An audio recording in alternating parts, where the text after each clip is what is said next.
Hello, my name is Sherry Williams. This is my sign name. I am deaf. I've been deaf since I was about 3 years old. I grew up oral, and I went to NTID, RIT, and that was my first exposure to deaf culture in the deaf world, and I learned American Sign Language, and I've been signing ever since. I'm Roger Williams. I'm hearing. We met at RID, NTID, a few years ago. We have 6 children, 4 that are deaf, 2 that are hearing. And they are, let's see, I'm trying to remember how old they are, 33, 31, 23, 21, 20-year-old who'll be 21 tomorrow, and the 16-year-old. The 4 youngest ones are deaf. And I know today we'll be discussing transitions. That's what we're here for. We were talking about it earlier today, and thinking about the idea of just kicking them out, but it's more to it than that. It's more complicated than that. Really, for us, transitioning starts, when they're 10 or 11 years old, really, and it's something that keeps going, Until they're finally working, they have a job. When they're younger, we start them thinking about, what do you want to do? What do you want to do when you grow up? And thinking about their future, because a lot of children don't know, I want to be a police officer. I want to be a basketball player. I want to be a doctor.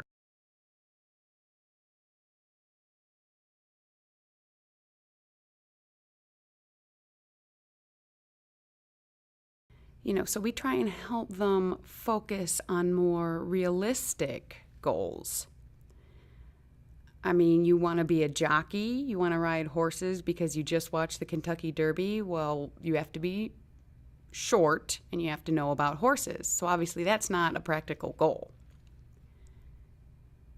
So when we start asking them and helping them think about what they want to do, we also discuss what courses are they going to need. I mean, really, changes are fine. It's funny, one of our children, Kate, she's 20, to be 21 tomorrow, but she's always had it in mind to be a chef. Since she was 7 years old and she found out that women are allowed to cook, that's what she's wanted to be. She's never changed. She's wanted to be a chef. On the other hand, our son Andrew, he's 21. They're almost the same age, but he's always changing. He's wanted to be a policeman. He's a fireman, A psychiatrist, counselor. right? A psychiatrist, a welder. I mean, and all those things are just fine.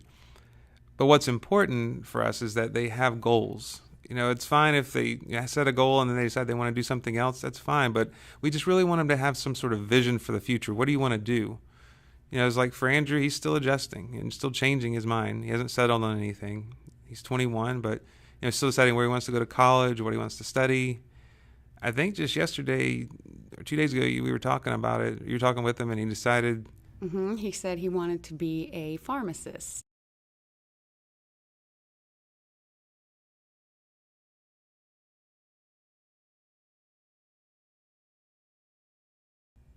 Okay. So as far as the children and what they want to do in the future, we just want to help them figure out what they need to know, what kind of skills they're going to need to know. For example, Scott, he was talking about he wants to be a, what was it? The computer game? The computer games, the designing and. Right, developing and designing computer games. And so I sat down with him. I said, what skills are you going to need? And he said, I don't know. Well, our oldest son, Brian, he's hearing. He is a computer software engineer. And he sat down and showed Scott the codes that would have to be written, etc. And Scott realized you need to be good at math for that. And so now he seems to be taking math a little more seriously. But last week he told me that he wants to be a welder. So now we're back to that. Right, back to welding. But in the process, it really, like I said, it starts when they're 11 or 12 years old, asking them questions and finding out what they're interested in, and maybe taking them to places where people are doing those jobs. They can see what that job and what that profession is really about. Like we also encourage our kids to work, maybe get a part-time job. Model Secondary School for the Deaf, MSSD. We encourage them to get involved in the internship program. It's required senior year.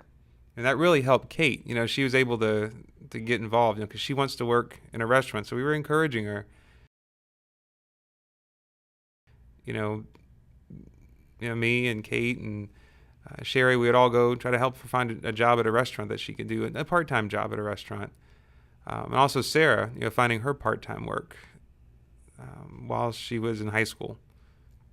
I remember at the hotel. And Andrew, as far as work, that's Andrew. Yeah, okay. Let's move on. But each kid's different. Each one has their own thing. Still, there's challenges and struggles.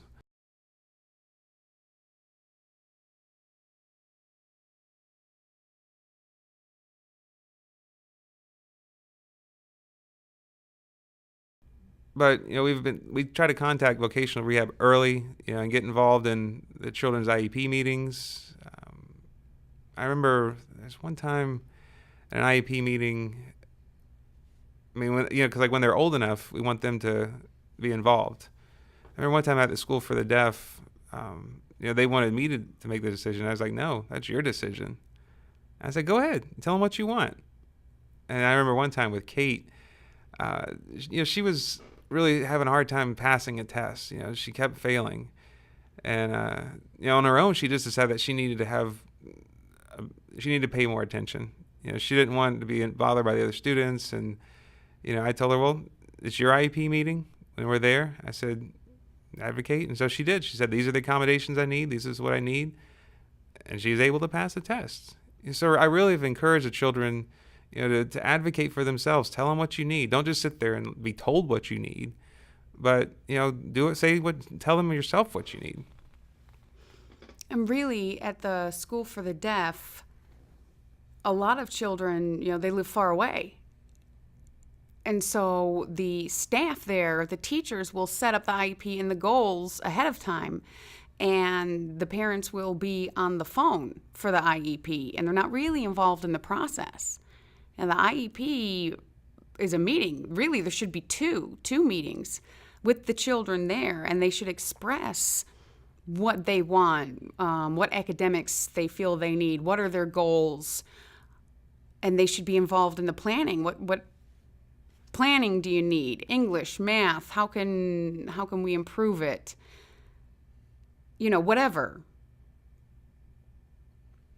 And then it gets all written out, and then the second meeting is the final meeting.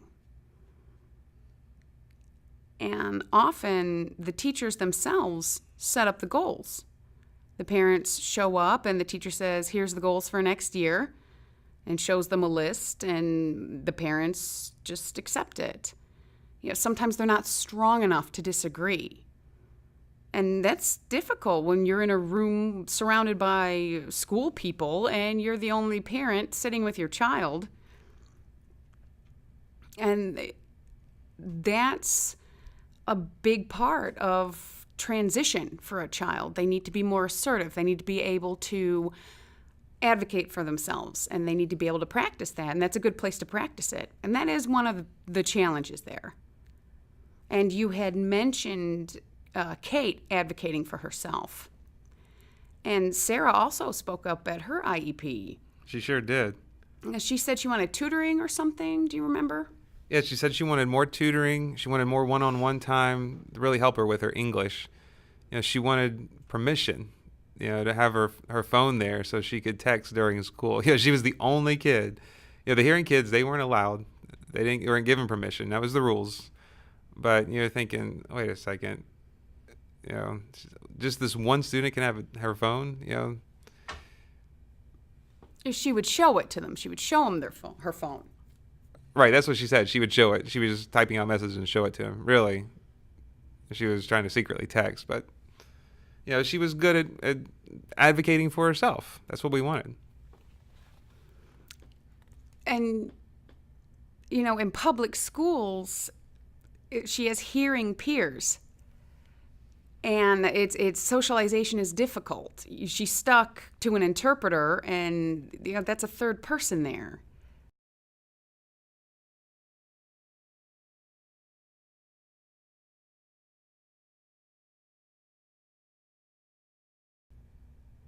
Right. I was thinking, after she finished school, again, it's important for her to keep her goals. Goals can change. That's fine, but they have to have goals. Again, just say, okay, I'm just going to go with the flow. Now, what are you going to do next? And then next. What are your plans? Keep things moving. It's something that you have to keep doing. You have to keep encouraging them. They can change, maybe say, I don't know. Well, that's fine. You don't know, but what are you doing? And that's for all 6 kids. We've done that. I remember one time with Brian, he had gone away to college and he didn't like college. So when he came home, I sat down with him and I was like, you can't stay here. I love you, but you can't stay here. What are you going to do? So it's encouraging, kicking him a little bit at the same time, but, and he's successful. It's the same with all of them, like with Andrew. We want to help him a little to be independent. That's something we've sat down and discussed with him, getting a job, moving, getting his own apartment, helping, yes, trying to smooth out some of the bumps. True, that's our responsibility, but we don't want to be hovering over the helicopter parent. Are you okay? Are you okay? Just have to let him fail a little bit. I know he's not starving, but he's hungry.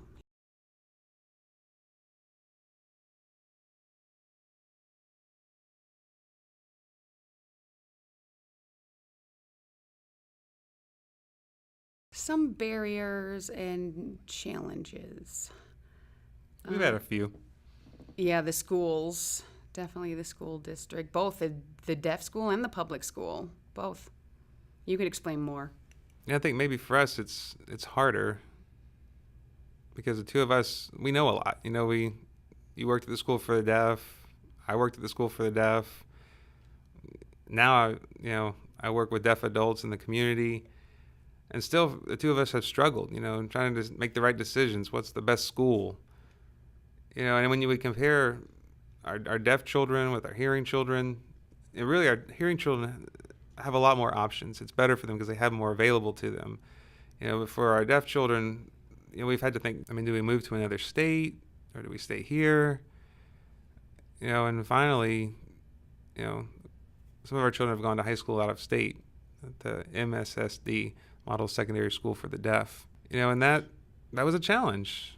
We have a kid, Andrew, now, we can use VP, we can use text, we can use phone, email, to stay in contact with them, regularly. But it's still that challenge of being separated and, but, our hearing children, they went to the state school for math and science, so they were away for school too. But, it's normal for kids to go, but it's still a challenge. During middle school, really, they were limited in their choices. They didn't have a lot of options, and we weren't satisfied with the options at the school for the deaf. Sometimes. Where were they going to go? So the kids, they had to transfer to another school, and our deaf children, where are we going to send them? To public school so they can stay in the area? And again, the two of us, we're experienced with the system, so to speak. We have friends. We're friends with all the teachers, and we know who they are. But still, there's problems. We worry about, just like other parents, the different options that are available and what we're going to do. Where are they out? What are they out doing?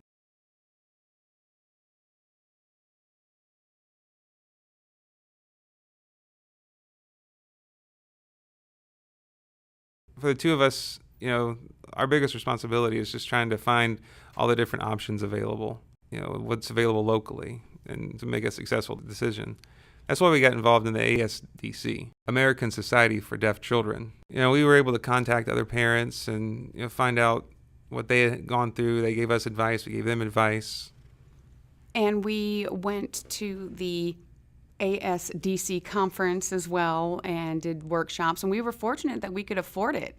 You know, there are some families that I wouldn't necessarily call them poor, but they had less of an income, so they were stuck and they just didn't have that option. So we were very fortunate that we were able to make those kind of connections and find those resources. Absolutely. So that's like I said, we wanted to get that support. So with the ASDC,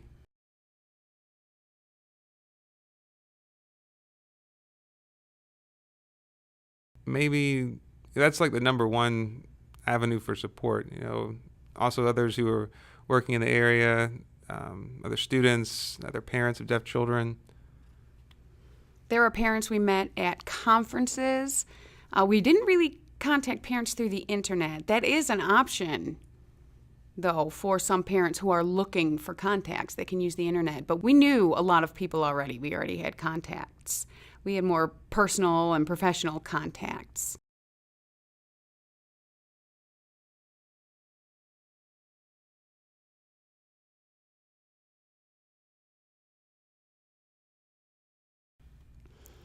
One comment, parents, they need to have high expectations of their children. They need to make them clear. You're going to go to college or you're going to work. If you think you're just going to get through high school, graduate, and then stay home all day, that's not happening. But, like with all of our children, all of them know. I don't care what it is, but now our 4 youngest kids, they're all adopted. And some they face other challenges, other problems, but it doesn't really care what you decide. We just want you to have plans, it's important. And that's always, you have to have goals. What are your plans? What's your future? What are you thinking about? What about when you're 30 or 35? You're going to be old, 30, 35.